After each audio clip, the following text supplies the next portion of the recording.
Hey guys, my purpose is not to bash or insult anyone's feelings, beliefs, or lifestyle. I'm not here for that. I'm just here to address the issues we might all be facing at any given time and hopefully experience growth from it all. While having fun doing so, I hope to encourage my listeners to be more creative, process life better, and most importantly, and productively, use your voice. Outspoken.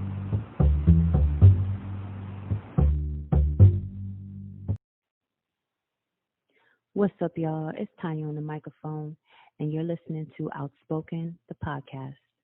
Now, before we get started, I wanted to send a shout out to our sponsors over at Rap Inc.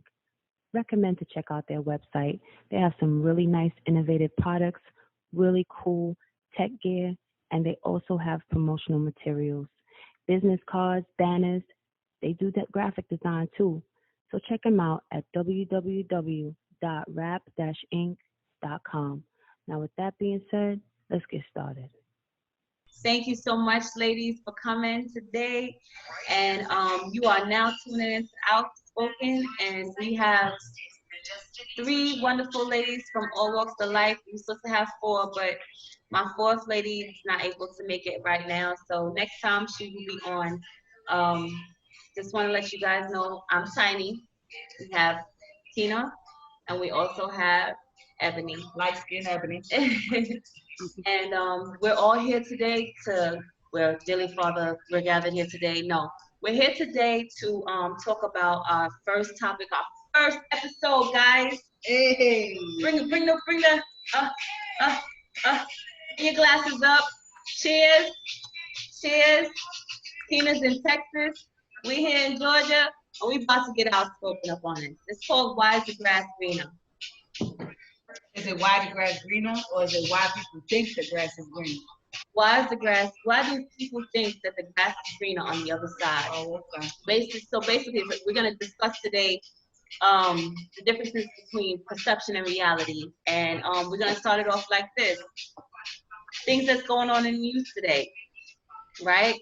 One of the things, Kanye West, he's going for presidency, right? A lot of reality. That's not reality? No. Oh, damn. All right. So what you think is reality? That's fake. Reality. That's fake news. Right now. That's fake news? Right. Okay. Amen to that, Keena. I definitely feel you. That's not reality. I had an argument today about if Brianna Taylor's was wrong. I think that was Brianna Taylor. I think absolutely. I personally from New York, and I think New York straight let me down. I was very disappointed. How do you allow a man to go ahead and get away with? First of all, you went into the wrong house and you shot up and killed somebody. Anything. But the system is so corrupt. It's so fucked up. You want to go ahead and charge him for putting the neighbor's life in danger.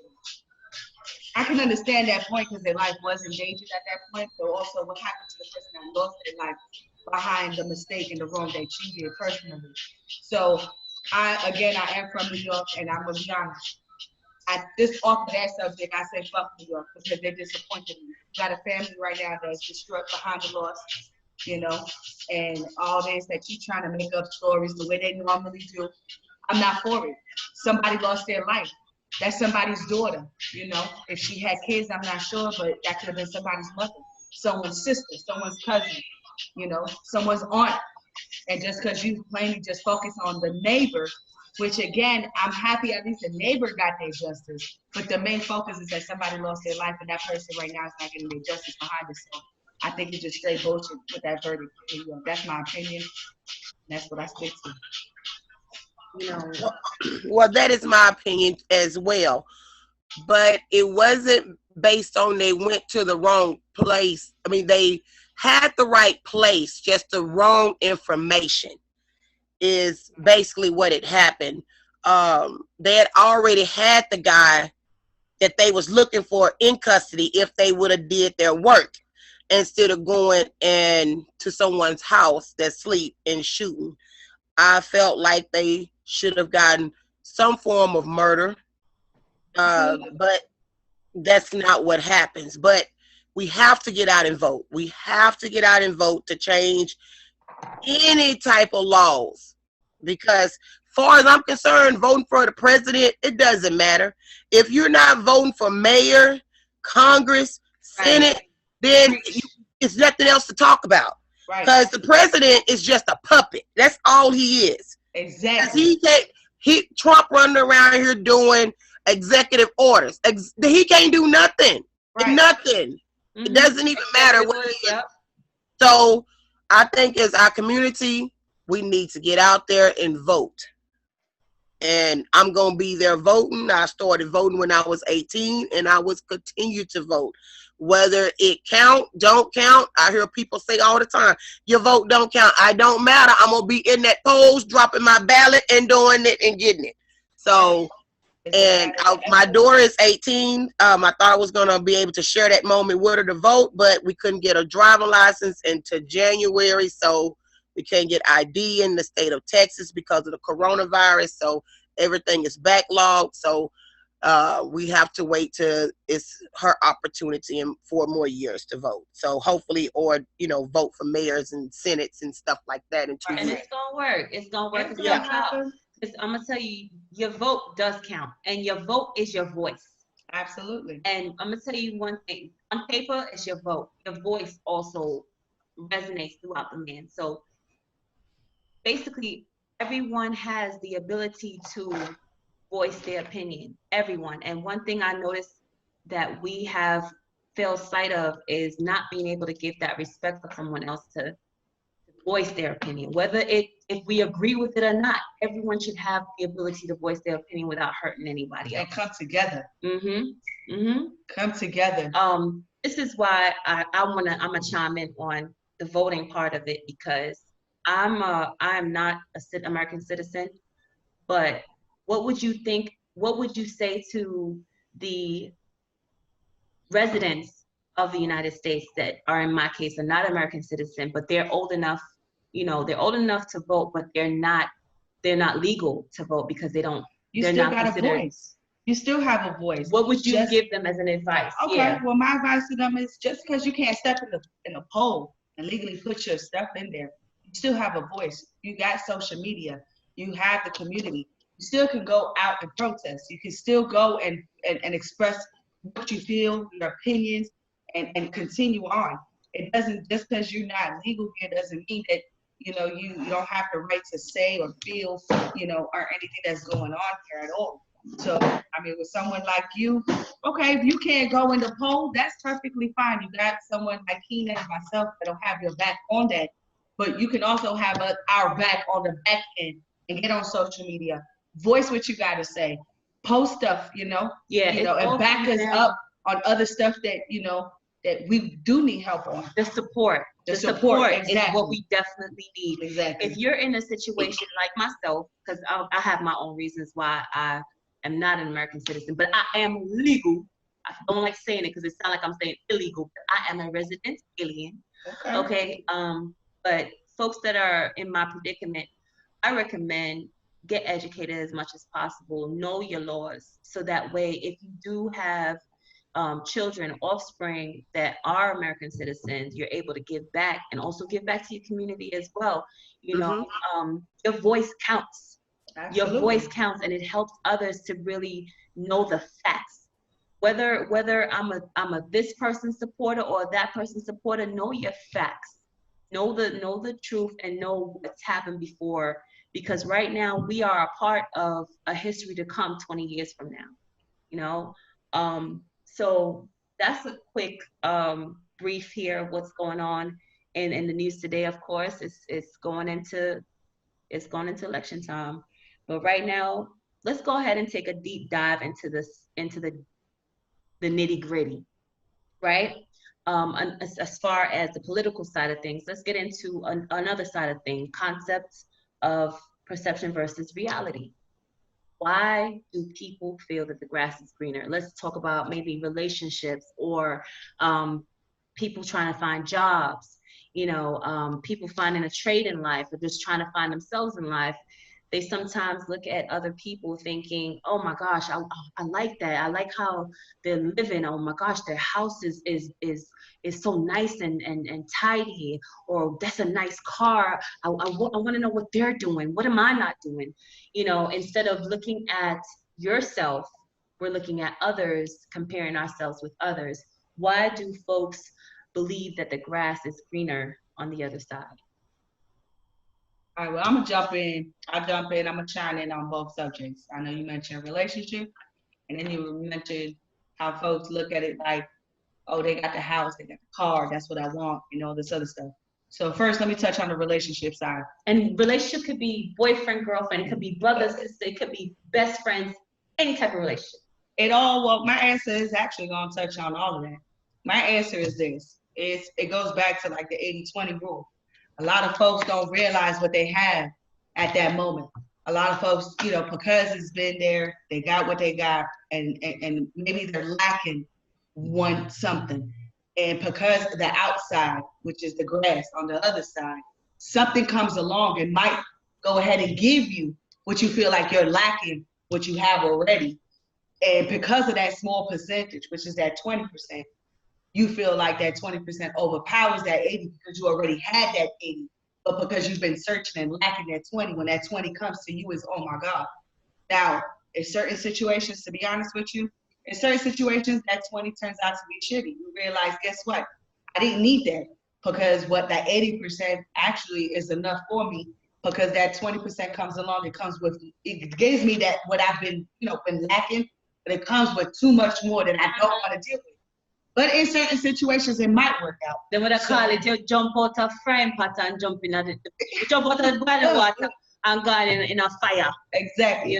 So on the relationship side, I mean, unfortunately, when it comes to people thinking the grass is green on the other side, that really comes down to communication in my book. If you communicate what you feel like you lack, what you feel like with your partner, it doesn't even have to be wife, boyfriend, be family members. Yes. You as my sister, or you as my brother, you as my cousin, you as my aunt, or something like that. And I feel like it's something from you that is needed for me to feel like it's completed. Closed mouths don't get fed. But what if you can't communicate? What if you have a hard time communicating? What if you have a hard time communicating just off of how you were bred, how the environment? So if you can't communicate verbally, there's action. There's certain things that you can pull that person out from, and you can, express other ways. That is what you expecting or what you're wanting from that person, to where that person might question you and turn around and say, hey, I noticed that lately we've been doing a lot of this. It's something new. I kind of like it. And it might make that person, because a lot of people feel uncomfortable on communicating. A lot of people don't know how to communicate, don't know how to verbally and put it out there verbally. So if you put them in a situation to express it in the action to where they question you, you might feel a little more comfortable to where, yeah, this is what I've been wanting, since we're here and you asked me, this is what I've been, kind of needing from your side or whatnot. Now, when it comes down to the flip side, where you're saying people are looking like, oh, I like the house, I like the cars, I like this, I like that. It's very easy. That's envy. That is envy. And when you looking at someone else's things or what they got going on in their life, I feel like that is envy. I feel like that is low self-esteem in a lot of areas of your life, because most people won't always want more than what they have, or think they need more than what they have. It's human nature. Yes. So when it comes to that, most of the time that's envy or low self-esteem and jealousy. Right. And sometimes in life, big low self-esteem. Yes. Big. So my thing is, sometimes the grass is greener on the other side. Because you could be sitting over there with a 20, and that 80 sitting over there, I'm going with the 80 all day, every day. Because if it don't make money, it don't make no sense to me. So sometimes you can be with somebody and it ain't worth a quarter, and you need to take off running fast as you can run. So sometimes the grass is greener. Right. That just all depends on the person and the type of relationship. Because some family is toxic. Some family you don't need to be around. Blood. And they blood. Some family, you can be family on Thanksgiving. I will holler at your Thanksgiving. But them other 363 days of the year, God bless you. I don't need you. No, thank you. That's how I see it. And I look at it on a broader spectrum, and I'll try to look at it on a narrower spectrum. Not to try to like downplay anything at all, but I'm always looking at a broader spectrum, because I'm like, just as you have someone who's nice, easygoing, communicative, and all that good stuff, you have the opposite of that person, right? So you have to look at a broader spectrum. Every toxic or every element of society, whether it's toxic, happy, evil, envy, go lucky, prosperous, they all a member of a family. They all are a seed that was planted before. You understand? So we're all coming from a different type of family. So I feel it has to start from age, from young. If you want to break that cycle, or you're not even a part of that cycle, but you don't want that cycle to be a part of your generation coming forward, I think it's good for you to educate your offspring in a sense where, listen, not everybody's going to be the same, and you have to learn the basics in order to understand the whole population. You have to look at the sample and learn the whole population. So what I'm trying to say with that is, if you have someone who is envious of your own life, right, and you're not even knowing that, see how they react with other people. And if they have if you see how they act with other people, they're showing you how they are with how they're going to be with you. That's and believe them. And believe them. Definitely. But my thing is, too, you have to look at, some people don't even know that that's a generational curse when it comes to envy and jealousy and lusting after somebody else's life or things. Because a lot of times you can sit over here. I've had women that tell me, I have an amazing husband. He's wonderful. And I'm like, well, you come over here and deal with his ass. If you think his ass is so damn amazing and wonderful, you come over here and deal with it. I guarantee you'll take off running. So a lot of times people don't understand the backdrop of things. They think the work because I done been married for 20 years. This August made 20 years. I have been with him 23 years.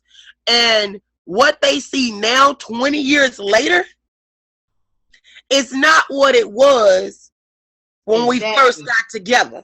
Exactly. Because when we first got together, I could have messed him up a lot of days. He could have messed me up a lot of days. So, but they see the end product and they think that, oh, I want that. Well, if you want that, put in the work. And that's what I was going to say. A lot of people, they see like the houses, they see the cars and like material wise, but they don't understand the work and the sweat and the time that people put in to achieve what they got. Just like your relationship. God bless to the 20 years. I just want to say that. Many more to you guys. We just celebrated our anniversary too. All right, and many more to come. But I too been married. I put the work in. It didn't work out. It is what it is. I'm a divorced person. Hey, I don't give up on love. I still believe it's in the cards for me until the right one come along. I ain't got coronavirus. But again, just like you said, everybody looks at it and come in your household and be like, damn, this is what I want. Well, if this is what you want, then you need to sit back and analyze and see what it is that they're doing and make it work that way. That's what folks don't come easy. They just see what they want, but they don't want to sit back and realize what needs to be done in order to get what they want. You could want everything in the world. That don't mean you're going to get everything in the world. You know what I'm saying? You got to take and a lot of times, too, if you're married and you think the grass is greener, a lot of times you're hanging out with single chicks. Quit hanging out with single girls. Yep. Hang around with married people that are trying to accomplish some, that's trying to have some, that's trying to build some. And if you do that, then it take your focus off of all that stuff moving around you. You focus in. There's some single people that's accomplishing things and actually trying to work on things. So you got to reword that for our listeners.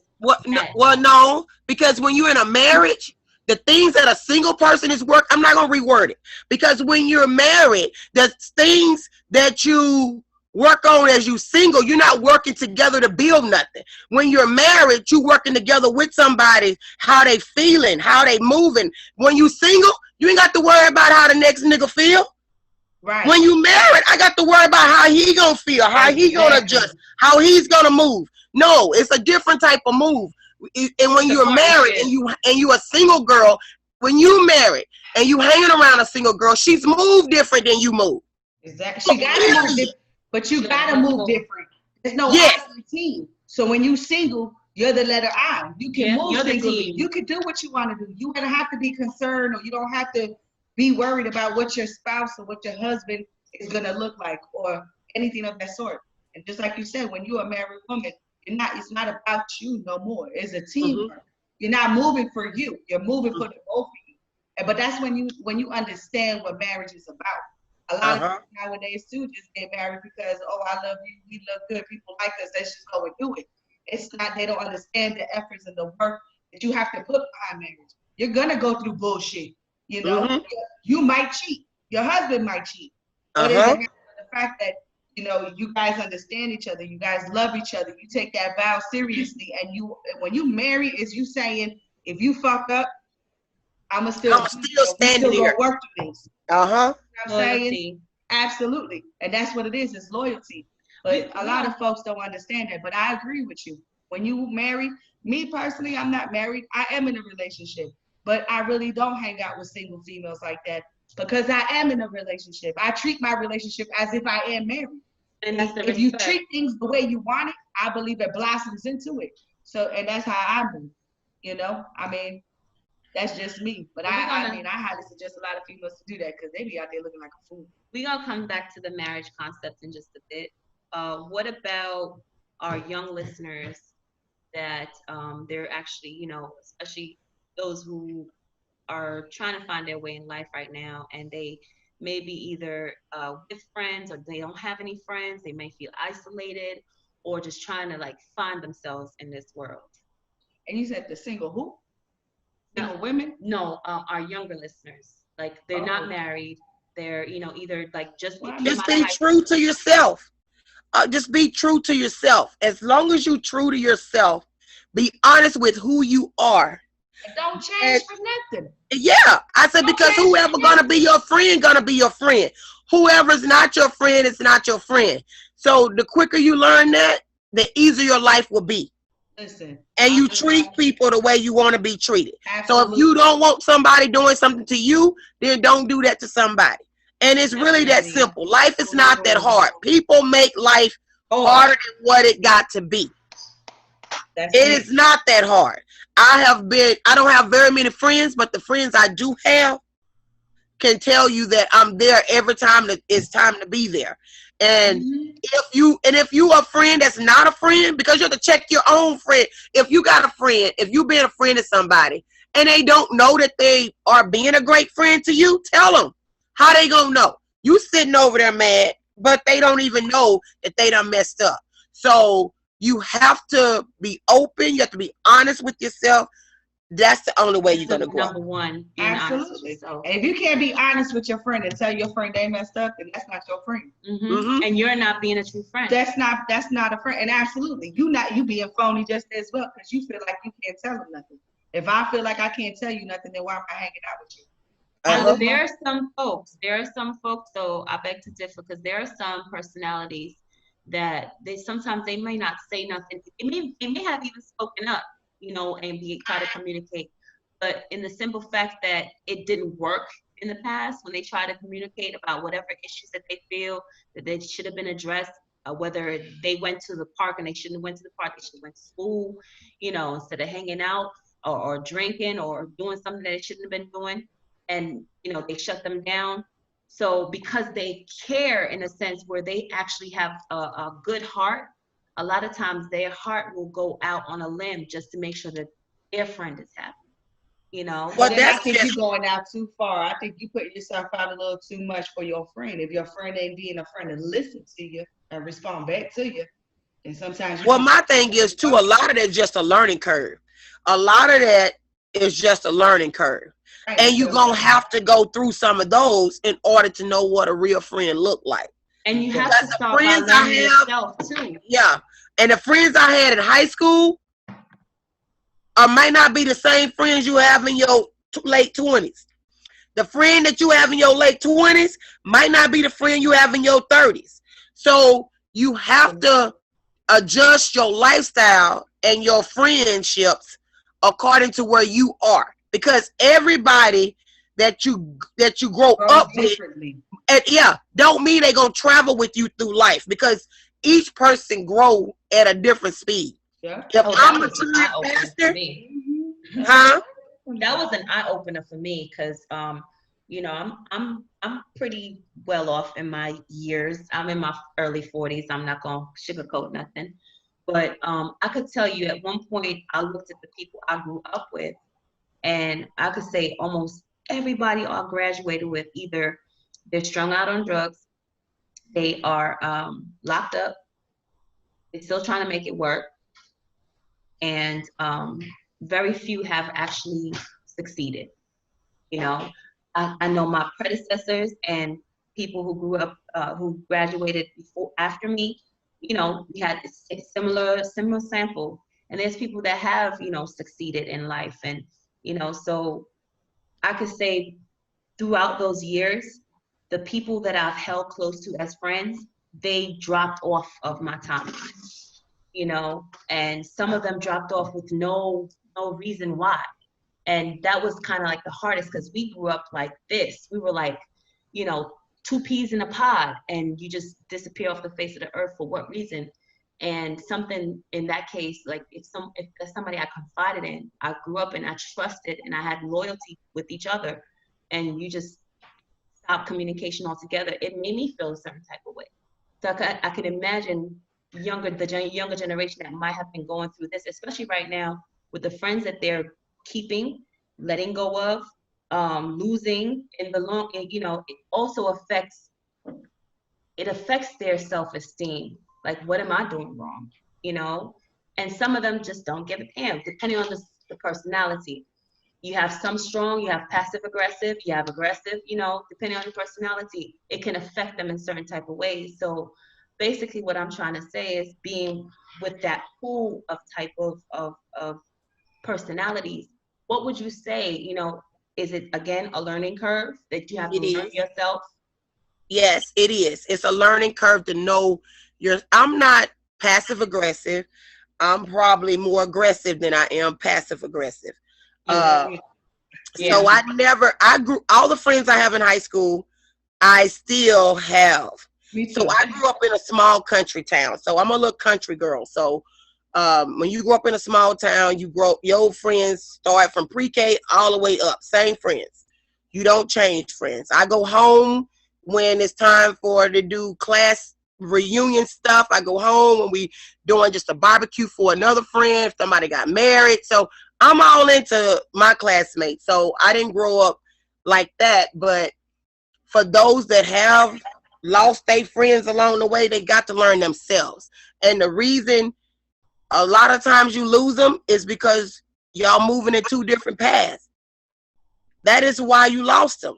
They going right and you going left. Right. So you can't look at it as a loss. You just got to look at they moving in a different way that you moving, and be thankful, because they sprung out on drugs and life is going down the tube. And you ain't going down there with them. Right. So sometimes it's just God's way of just separating you from, That's true. You know, if they're a pack of wolves, you don't want to go over there. You know, because this is what I say. And this is how I move. A lot of people say it's kind of selfish, but to me, honestly, I don't look at it selfish. I'm not a selfish person. I don't have no selfishness. She'll tell you. I mean, she's known me for a couple of years now. And if it's my last, I give it. It don't matter. But I do live my life where I was born by myself. I'm going to do shit by myself because I know I'm going to die by myself. So I don't depend on no friends. I don't look for friends. Friendship to me is a blessing. Don't get me wrong. If I consider you as a friend, it's because it comes a long way. It's just not no random that comes across and I say, that's my friend. So if I use that word friend, a lot of people use friend very easily, very loosely as well. And a lot of people don't understand acquaintance and being cool with somebody and a friend. Uh-huh. I don't have a lot of friends. I can hold them in one hand lightly and probably still throw like 20 more in there if I need to. So I have a whole lot of acquaintances. I see you. Hey, what's up? How you doing? You got a birthday party? Yeah, okay. I celebrate your birthday because I'm not a hater. I love seeing people succeed. If you're doing something good and I see something, or if I see, because I'm a visualizer, like I see things. And if I see something that's going to benefit you, I don't hold it because I don't want to see you succeed. I'm going to come to you. Today, everybody's the first day I meet Keena. If I see something that's going to push you forward, and I see that it's something that's going to benefit you and put you in a better position, I'm going to voice it. Hey, Keena, look, I see this. Whether you want to take it and go, hey, that's you. But I'm going to give it to you. But that's what a friend does. That's what a real friend does. True. If a friend see you in danger, I'm going to jump in there with you. And I'm going to grab you and put myself on the line just to let you know and wake you up. But I'm only going to do that one time. That's why I say I move, because I was born by myself. I do things by myself. I'm going to die by myself. I'll warn you, but I ain't going to continuously go out there and do it. You know what I'm saying? Everybody, and like you said, it's a learning lesson. I'll warn you and tell you what I see. But if you choose to move the way you want to move, shawty, that's on you. I got to lean back because I got to do for me as well. And so along the way, like you said, is everybody moving differently? You know, I praise God when God moves things and people out of my life, because I know it just wasn't meant for me. I don't never look at it negative. I don't wish nobody nothing bad or wrong. I see you in the streets. Hey, what's up, baby? How things going? Oh, you know, the same. Oh, in my head, I'm saying, I'm sorry to hear that, but I'm not going to do that. I'll be like, oh, okay, that's what's up. But I'm not going to throw it in their face and be like, well, look, I got my business going. I got this going. I'm not going to do that. Oh, okay, I feel you. Yeah, things are all right with me, just because I'm not trying to throw it in their face. And that's another way you know when you got a friend or not. If they throwing too much, I got this going on. I got that going on. Oh, you trying to compete with me. I don't need a compete. I need someone that's just going to work with me. We're going to pull together. I'll get on that ladder and turn around and put my hand out. Where you at? Come here. Let me lift you up with me. That's how I move. I like competition. I like competition, but I like a friendly competition. I like a friendly competition. Okay, I see you, boo. And see, I'm opposite. I'm opposite. I don't like. We worked together, and we're also really good friends. But she does not like it. But I don't like it. I do not like. It motivates me to do more. Yes. For me, it don't. I do not like it. I do not like you. I'm gonna support you as my friend, but I don't want you competing with me. I don't want you to. If I'm over here buying a new car and you just going and you're gonna go buy a new car because you seen I went and got a new car. No, that's a little different. That's different. And when it came down to it, what you thought I was competing with when we were working on our health, I think we had a conversation about that. But I'm gonna tell you this, and it all comes down to the background. I grew up, in a little small town in Kingston, Jamaica. No, I grew up in Jamaica. Yes. So how I grew up, I didn't have all these nice doohickeys. We didn't back in the days. We had none of that.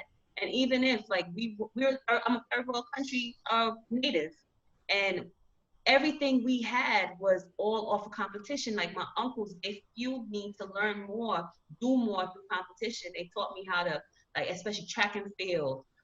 They taught me how to play games. Like I was what they call it, the only child for 14 years. So it was like a very that whole environment. It was very competitive, but it was a healthy competition that actually pushed me to do more. Oh, you did that. Look what I did. Oh, I bet you could do more. I bet you could run another 5 more laps. Oh, I'm gonna do 4 more on top of that. So it's actually it's friendly competition. And I gravitate to it. I love it. How many times I tell you, Keena, what are you doing? Girl, we need to get this going on right now. Why you ain't doing this? I feel like you're very well. Before we even get going, before we even continue, let's tell us a little bit about our backgrounds. what do we, because we're not just here to talk. We actually have a couple of, assets underneath our backgrounds, right? So I know you're caterer. We work together with some festivals. We cater to a lot of the artists for jazz festival. But let's go around and just talk about what we actually have as a background. I'm just checking to make sure that everything's good with the time in here. Yeah, go ahead and let's talk about our backgrounds and what we have on the table. We're not just sitting here just talking. Well, I have my cosmetology license. I also have my pharmacy tech license. I also do catering. I cater events. I also cook. I'm a chef. I also have kept children, just a little bit of everything in my background. I done worked and did like physical work. So you name it, I done it. She's from the hard knock life.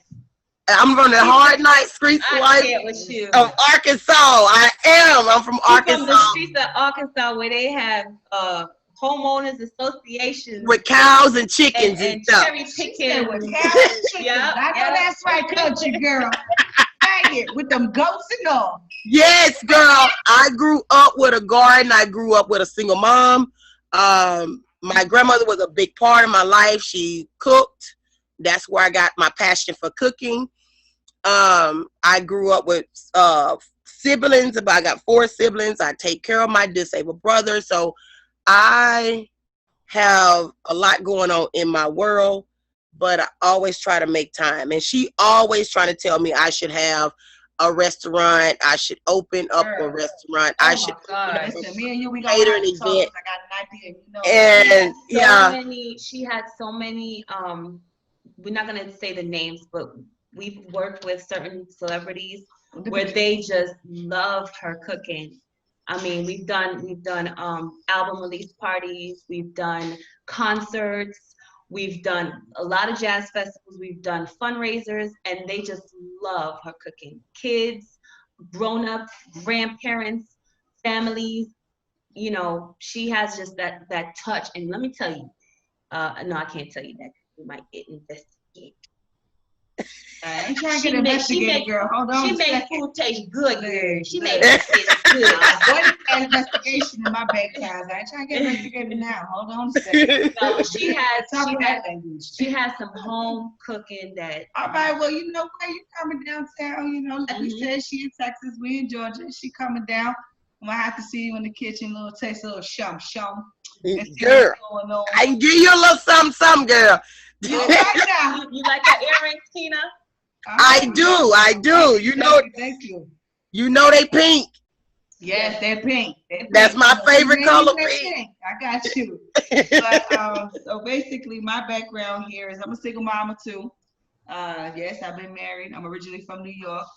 I had a little rough upcoming, with stepdad and stuff like that. I won't even go into details because I don't want to make up, mess up my lashes and my makeup and stuff like that. Girl, what you do? Now, a real G don't cry. You got your shield. You know how we do. So, but yeah, a little rough upcoming, for those that are out there. So let's just say it like this. You got a stepdad that you're not getting along with and you're going through stuff. It's not the end of the world. You survive. Just deal with, just get to the end of it, to the point where you can get out. I got out when I was 16, never looked back. 39 years old and never went back. So you can do it, And the best thing about it is that you never hold that. It will don't kill you, make you stronger. And I believe that. I've lived it. I'm a testimony to it. I actually have 2 businesses right now. I do work a 9 to 5. I got the hardest job in the world. I'm a bill collector, so I call you. So don't answer the phone, y'all. Don't call me. Well, because you ain't getting no money for the corona. I'm tell you like this, you don't answer the phone and you see me hit that garnishment, that's when you're going to want to talk to me, and that's when I ain't going to answer your call. So let's put it like that. Okay, but you know what happened? Do you know what happened after that? Then you're going to have to call me back because you're going to want a settlement. Nah, I ain't going to call you. You're going to have your attorney call me for that settlement. Trust me. I've been doing it for 10 plus years. I know how it is. But I also actually faced my fear, stepped out in the world, became a business owner. So I sell jewelry. This is one of my products I do sell. It's nickel and lead free, $5. If you're interested, for those that are watching, it's majesticicejewelry.com. I also have magnetic lashes. So don't worry about the glue. I got sensitive skin. I used to wear lashes and put glue on. I caught infection because of the glue, because of my sensitivity. So the product that I sell is vegan based. Everything. The glue is vegan based. Eyelashes vegan based. Very sensitive. I'm not a vegan. I eat pork. I eat chicken. But you had some vegan. I had vegan today, and the shit was the bomb. I will eat it again, but I'm not gonna get rid of my meat. Both ways. But no, the lashes, they're magnetic. So, and the website on the lashes actually is lashingout.com. So that's on that. And, I just do what I got to do as a single parent for my kids. I've been in the streets. That's my history. The streets is my history. That's my resume. The 2 for $5, if you out there, y'all know what 2 for $5 means. That's where I came from. But I didn't want to make that my life. And I turned it around. And I'm here doing what I'm doing now. Which right, is her portfolio. Business. And actually, I'm interested in my restaurant. I got an idea for the restaurant. I've been thinking about it for many years. I'm Puerto Rican. That's my background. Boricua, all day. De Maratín, de Aguadilla, sabe. Oh, nice. But I also don't lean away from where my heritage come from. We have African blood, we have black blood, we have that Caribbean blood in us as well. I want my restaurant to mix in with both. I can do both, but I cook more on the Spanish side, so maybe we could do something. I got an idea. I'll spit it to you. I'll let you know what I'm thinking and what I'm striving for. I believe you'll like it. It's gonna be. I let her know. I don't really share my stuff with too many people, but I do share a lot with her because I know that she's not a hater. I know that it's nothing but blessings and wishful and come on, we're not gonna and prayers cry. and stuff. Girl, we ain't cry. We gangsters here. We don't cry. Now I'm lying. I do cry time to time. I'm a Cancer, so I'm sensitive and emotional, but I tend to try. Oh Lord. Don't do that. Oh Lord, stuff with your Capricorn side. Don't do that. Scorpio. Oh, she's Scorpio. Okay. Girl, I'll sting you if you put me in the corner. What she did? She said, "I'll see if you put me in the corner." Oh, I can do that too. Oh no, don't get me wrong. Shit, when they put you in the corner, you like, what the heck did I do? What I be here for? Damn, I gotta win that too. But basically, that's my little background right there. So I'm the ghetto one from the group. No, you ain't no ghetto one. Keep it real. I'm the country bunny. And y'all you the country, I'm the ghetto. Let's do this, boo. You hop and I shoot.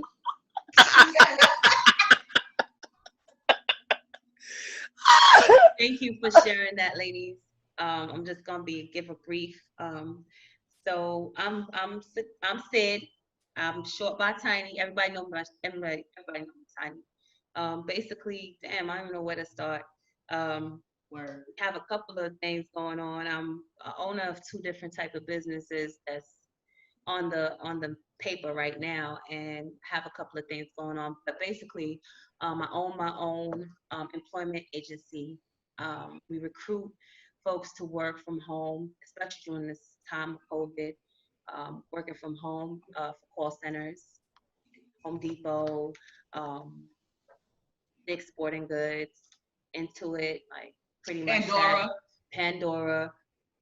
Also, I also have I just got the okay with the state of Georgia to get have my own line of waist trainer and actually sportswear for women. Got my little licenses and my permits and all that going. So definitely the website's gonna come out soon. Really, this is my baby because they call me Tiny, but I'm 6 foot, and somebody was joking and actually said, I'm gonna call you Tiny. I liked it and I ran with it. Why not?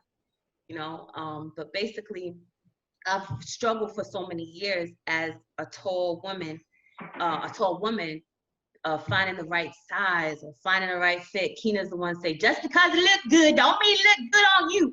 So basically, it's more so of a personal journey something I want to share with other women across the world, you know, Yes. to be able to find some dope ass outfits and basically sportswear. I'm a sportswear fanatic. You know, I wear sportswear almost every day, all day, unless it's some type of special event or evening out on the town with my boo, depending on what it is. But I'm always a sportswear, and I also wear my waist trainer because, you know, I got to stay fit, got to keep fit.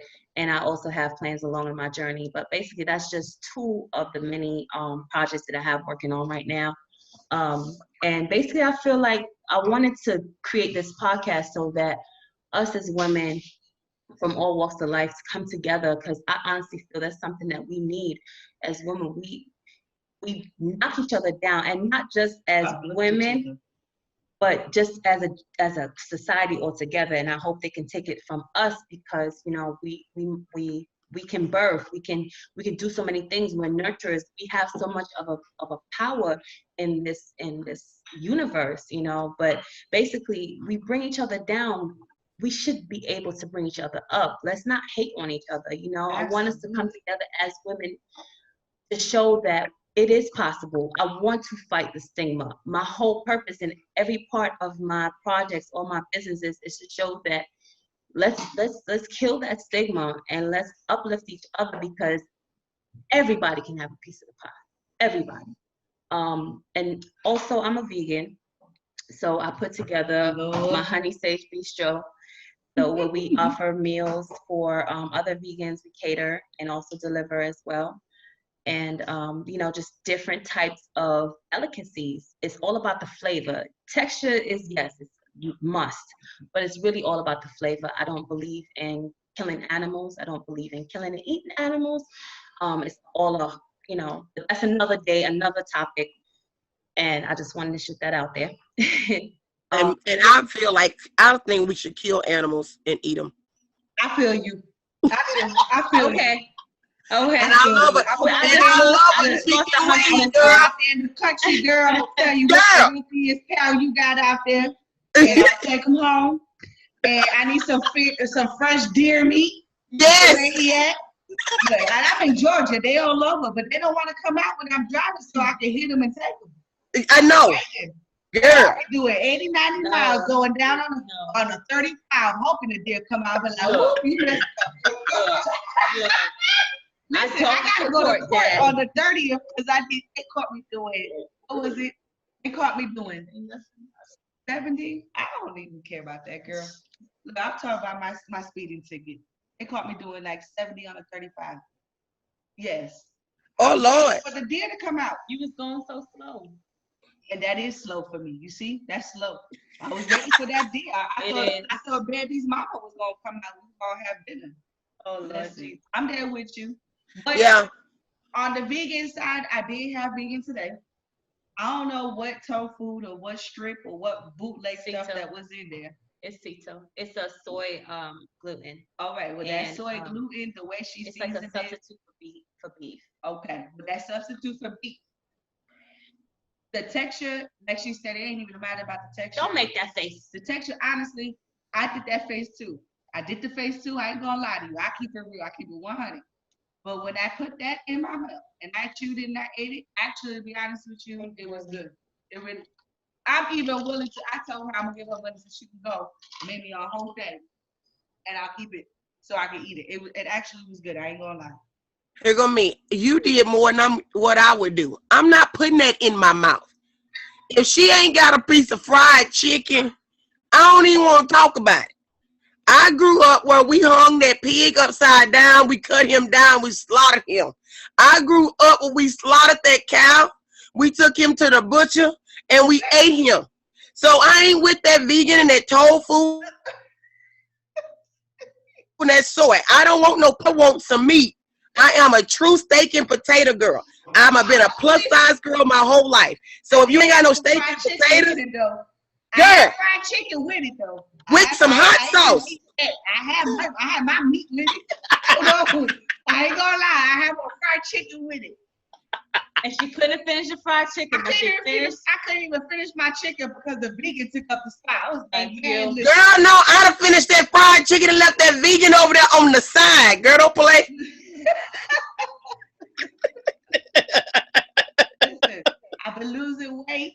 gonna lie, but losing weight, but looking at it, but feeling myself.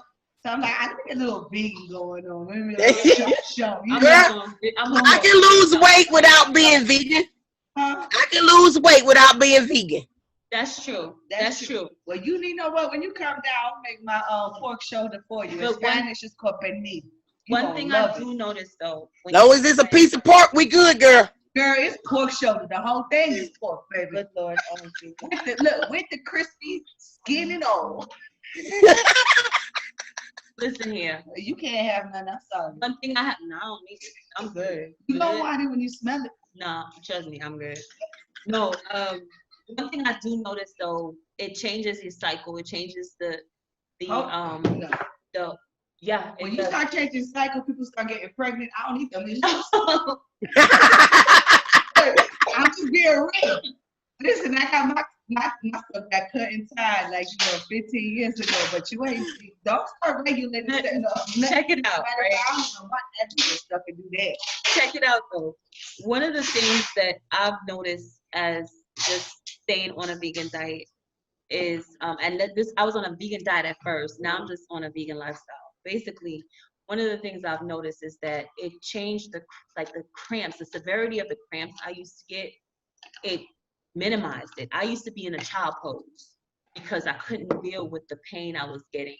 Oh, wow. And the flow was like, it was erratic, and I would just be, like I got shot. I would just lay there. But once I started it on my 30th day, I noticed my cycle was completely different. I didn't get those cramps anymore. It was much more bearable. And also my mood swings wasn't as, I have less fights now. I shouldn't say fights. I have less arguments. I have less emotional spurts, and I have a clearer way of thinking. And sometimes, I get my little emotional spurts, and You saying your bipolar calmed down a little bit, basically. Yeah, my bipolar calmed down a lot. But you know what else can help your bipolar calm down? A glass of wine. I'm gonna say some vodka. You can't have wine every day now. You can't have wine every day. And them cramps, you know what them cramps was? That was them cows kicking your stomach. So I gotta get out. The hormones that they feeding them. You're eating animals that was alive. But that's not what this first episode's about, ladies. We gonna go back to marriage and relationships. Because remember I said we're gonna go back to it. So we getting deep now. I know we had to go back to it because we're getting heavy on it. I just want to make sure we got everyone else outside of who's not like in a relationship or who's not married. But want to go back to the marriage portion of it. Something that I watched the other day, it was Medea's Farewell, and I think that I recommend everyone to take a look at it. I mean, first 16 minutes, I couldn't stop laughing. But one thing I did like is that throughout the whole episode, there was a message throughout the whole episode. It's a lot of Tyler Perry's movies have that. This was a play, and it did have a lot of messages throughout it. One of the things that spoke out to me a lot was that, honey, she said, honey, you marry somebody now, but you need to make sure before you start getting to marry, wait a couple of years, because you have to learn how to deal with so many different faces of who you're loving. And every 7 years, I'm not saying word for word what they said, but this is what I got. Every 7 years, a person will change. And it don't even have to be 7 years. It could be depending on how bipolarish they are, could be every 10 or 15 minutes. But basically, if you feel that everything is going great and, maybe a little bit to work on or whatever, give it a couple of years before y'all say, I do, or before you get into something serious, because that is something that I feel is so sacred. Yes, divorce is there, and I'm glad it's there, and it happens. But the connection and the commitment of marriage, I feel, is something that is worthy for someone that you are really going to plan to spend the rest of your life with, and saying, I want to work this out with you. I want to be a better person with you, and I want to keep on growing with you, right? But every 7 years, Medea had and towards the end of the play had mentioned, person gonna change, and you're gonna see. You have to learn to deal with them on the different faces that they give you, you know. So basically, this is what I want to say. You've been married for 20 years. Mm-hmm. Yes. So have you seen the changes or growth or the different stages of your significant other, and vice versa? Do you feel that you're a different person that you were? Of course, we do feel that, but do you feel as a different person that you were and they were when y'all first started? Yes. And what helped? I met him at 18. My husband was 31, so it's a quite a bit of age gap. By the time I was 25, I went to a stage that I felt like I outgrew him. That I wanted out of the relationship. But I stayed in. I kept working at it. And about a year or two later, I was like right back in love. You know, so in marriage, you'll fall out of love. You can fall right back in. They tell you can't. Yes, you can. So as I was growing up, I think I feel like I did a lot more changing than he did because I was so young when I met him. I got married when I was 21, and I had my first child when I was 25. And all those changes as a woman that your body goes through with having a baby, getting married, and you know, just going through things. We had a spot in our marriage where he cheated on me, and I was at a spot of questioning me. Was I'm enough? What was I putting forth? You know, what is going on? And right about the same time, I lost my mom and my dad and my grandmother, with all in the same like year and a half. So I had a lot of things going on. And because at that moment in time, I couldn't take another thing going wrong, I stayed married. And with me growing, you know, with about 28, 29, I still did not want a divorce, but I still wasn't quite over it. So it took me actually getting away from family for me to actually trust back into him.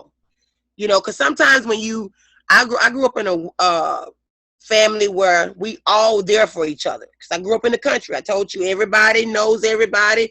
And when you're in the country, you know, everybody knows everybody's business. Everybody friends with everybody. Right. So it's a different environment than moving to a whole other state without your, you know, your spouse. So as we going and I'm growing, I feel like I grew up, and now I feel like we are truly married. You know, because when you were so young and you get married, it's just so much growing you have to do. And then he was already mentally ready for a wife. He was 31. He was ready for a wife. He was ready for children. He was ready for all of this stuff, and I wasn't. But as I kept growing, now that I'm 40, I'll be 42 in November. Now we are at the most happiest stage of our life. You know, so marriage go through so many phases. It go through so many, you know, trials and tribulations.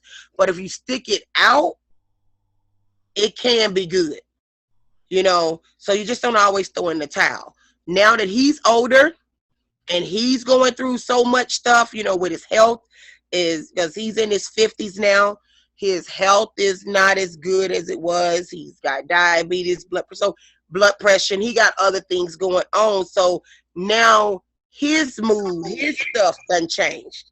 So now I got to adjust to him. He had to adjust to me at first in the marriage. Now I'm having to adjust to him. So you go through so many stages. You just have to be willing to put in the work. And one thing I have kept me from staying married to keep me staying married is if I got him and I don't like A about him, I get with another man, guess what? It's going to be something I don't like about something him. Start all over again. So I know this beast. I'm going to keep this beast. And I'm going to work with this beast. But if I get over here to this beast and that beast ain't worth a quarter, then I'm just, now I'm starting all over and having to refigure out another man. And this man I love to death. We got 2 babies, 18 and 17, and they're almost out the house, and I'm ready. I know. And so we're gonna be facing another chapter. Another chapter. Once the kids leave, it is another chapter. So we're gonna see what that chapter brings. And you'll get through it. Thank you so much for sharing, Kina. But I do have one question, and yes. because there's a lot of young ladies out there that are probably married and have, as well as myself, but I checked out when it happened to me. I ain't gonna lie. I'm just a no tolerance type female. I was married young. First child was 21, gave birth 22, got pregnant again at 23, gave birth at 24, and shut it down and said it no more. But my marriage didn't even last. I don't even think we didn't even see our first year anniversary. And we were together for almost 10 years. Yeah, almost 10 years under our belt. And we got married. Wow. And we didn't even make 1 year because he cheated. So I asked this question because I've been there and I seen how maybe I wasn't strong enough, but I don't like to say I wasn't strong enough. I just like to say that you fucked up and that's it, I'm out. But you hung in there. So what helped you get over that in a marriage? Because I can say a lot of women probably are like me and less like you. I think the percentage is more higher of women being more on my side, like, oh, you cheated, that's it, you fucked up. And I don't think that. I think a lot of more women suffer in silence because they don't want to say that their mate done cheated on them. They don't want to say that. But what helped me actually at that particular time in my life, I was like in the church, really, I was raising my kids up in the church. We was going to church every Sunday. We was going to Bible studies. You had guidance. You had, and so, one particular, I was having a hard time dealing with it. I'm not going to never tell nobody it was easy because it wasn't. It was a process. It was a process. Had to go through. But at the particular time, I think if I wouldn't have lost my parents, I probably would have left. But because I had lost my mom, lost my dad, lost my grandmother, at that particular time for me, it was more of a survival mode of I couldn't lose nothing else. That was all my support system. So I just stood there. I was married, but I just, you could be married, you could be at a place, but you're not truly there. Mm-hmm. And that's where I was for probably for about 2 years. I was at least 2 years I was there. And it just so happened that one day I was at the altar and I was like, Lord, you're going to have to give me something. I can't keep going like this. Did the cheating happen before the marriage or it happened during the marriage? During the marriage. Okay.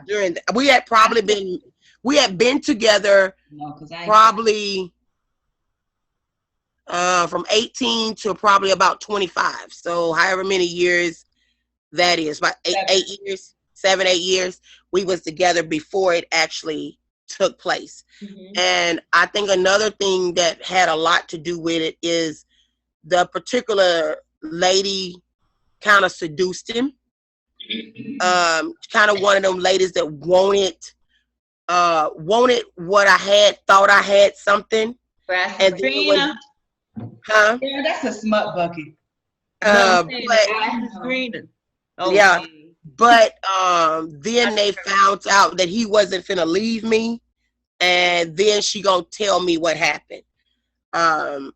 It was one of those, she kind of asked him to come over to help her with some stuff, and then when he got there, she was fully undressed. So it was one of those incidents to where we haven't had that incident to ever happen again. So I think that was another reason why the marriage could work, because once we went through that, we was done with that. We ain't ever had that issue again. But what helped me was the pastor's wife. She walked up to me, and at that particular day, I was on the altar. I think I was just at my last wit's end. I was either finna leave or go at that particular stage. And she walked up to me. She said, and I told her what was going on. And she pulled me to the side after church, and she said, "Is he a good father?" I said, "Yes, ma'am." She said, "Does he pay bills?" I said, "Yes, ma'am." She said, "Is he hitting on you?" I said, "No, ma'am."